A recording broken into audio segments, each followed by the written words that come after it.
It's time now for a look latest in local news. In the news, a couple of governmental meetings scheduled for today. The Wayne County Board of Education meets this afternoon at the Tech Center for a work session at 6 p.m. Short agenda, discussion on strategic planning progress monitoring, also an update on capital outlay projects. Should get an update from the school superintendent and the Board of Education on where they are concerning the two main projects approved when the East Loss passed by the voters. Those projects are the new Ag Center at the high school and the new ROTC facility at the high school. Board has looked at proposals and cost estimates, but nothing's been finalized or approved at this time. Should get an update on where the progress is at this time at today's meeting. Again, that's on today's agenda, along with the school year's 2024-2025 school calendar, also a financial report and the budget process for the year 2025. The last board meeting, School Superintendent Dr. Kelly said the school system needed to wait to see the state's approved budget, and that would be needed to work on the local school system's budget. Personnel always on the agenda. Again, all that today at 6 p.m. work session by the Wayne County Board of Education, the Tech Center located at 1365 West Orange Street here in Jesup. City of Jesup commissions have a lengthy agenda today. A lot of items under old business, a lot of items under new business. The agenda looks as follows. Under old business, a recap of their council retreat, a summary report by City Manager Nick Ellis, discussion on sidewalk, McMillan Creek and 4th Street with Interim Public Works Director Alan Boyd. Discussion on Cracker Williams, Georgia Recreational Property Act, City Manager Nick Ellis and City Attorney Michael Connor. Discussion on electronic voting equipment with City Manager Nick Ellis. Discussion on Fire Station 1 renovations and Fire Station 2 construction with Fire Chief Josh Huffman and Building Inspector Don Herron. Under public participation, Patricia Roberts on the agenda to talk about 3rd Street road and dust concerns. Under new business, approval of Sourcewell purchase of dump truck. Approval resolution for the TIA project. Sanction event request for the Porch Fest event, 2023 audit report by Harrison Company, executive session discuss personnel and legal, items with the city manager, items with the commissioners, items with the mayor, all that tonight at 7 p.m. at City Hall. City of Jesup still accepting applications for a full-time downtown development city innovation director. Applications available at City Hall all the way up until May the 8th. Job openings along with requirements may be viewed on the city's website at www.jesupgeorgia.gov.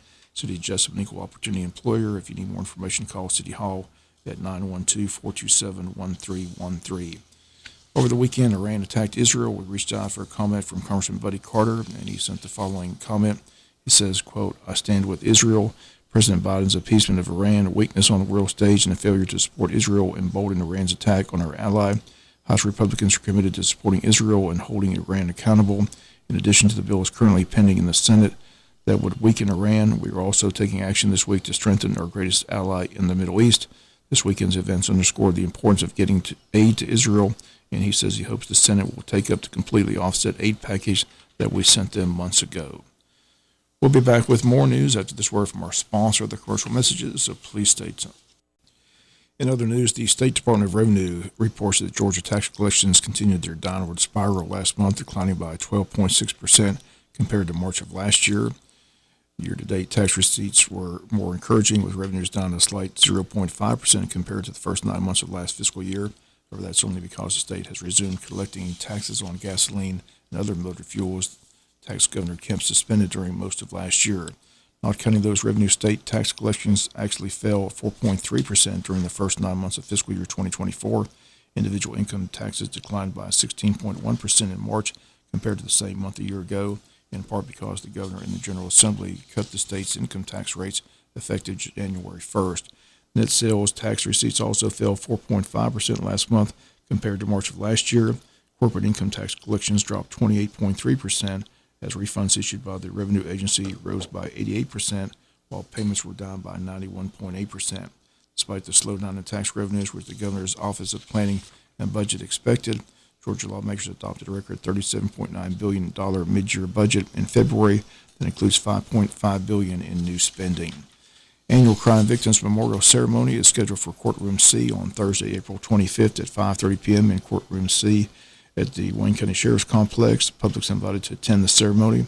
Memorial Wall will also be on display. Again, this event put on annually by the District Attorney's Office. DA Keith Higgins inviting everyone to the event Thursday, April 25th at the Courtroom C, again at the Wayne Sheriff's Complex at 266 East Walnut Street. Reminder, this Saturday, Wayne County is hosting an Amnesty Day. The time 7 to 3. Containers will be around the county for you to be able to drop off items. spring cleaning time. The county does remind everyone that they cannot accept any tires, but other items that you need to get rid of and want to clean up. Again, the containers will be around the county this Saturday from 7 to 3. If you need more information on what can be dropped off and the list of items that the county will take, they ask that you contact Scriven City Hall. That number 912-579-2211. Again, Amnesty Day countywide this Saturday. The time, once again, from 7 a.m. to 3 p.m. We'll be back with some final news notes after this word from our sponsor of the commercial messages, so please stay tuned.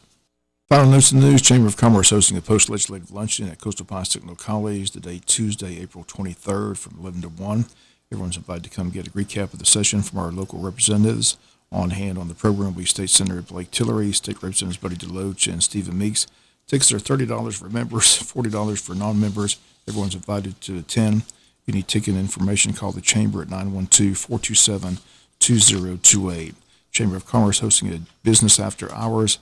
The ARF Animal Refuge Foundation, Thursday, April 18th from 5 to 7 p.m. That's this Thursday at Neesmith Chevrolet GMC, 1910 East Cherry Street.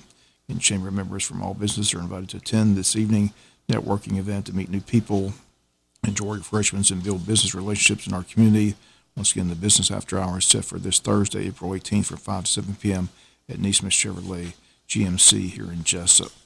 Wayne County has several contested races. Those races will be decided by the registered voters of Wayne County. If you're not a registered voter or would like to be registered, you have up until April 22nd to do so. They just simply stop by or call the Wayne County Registrar's Office. That number 912-427-5950. One race is the race for district attorney in the Brunswick Judicial Circuit, and the race between incumbent Keith Higgins and his challenger John B. Johnson.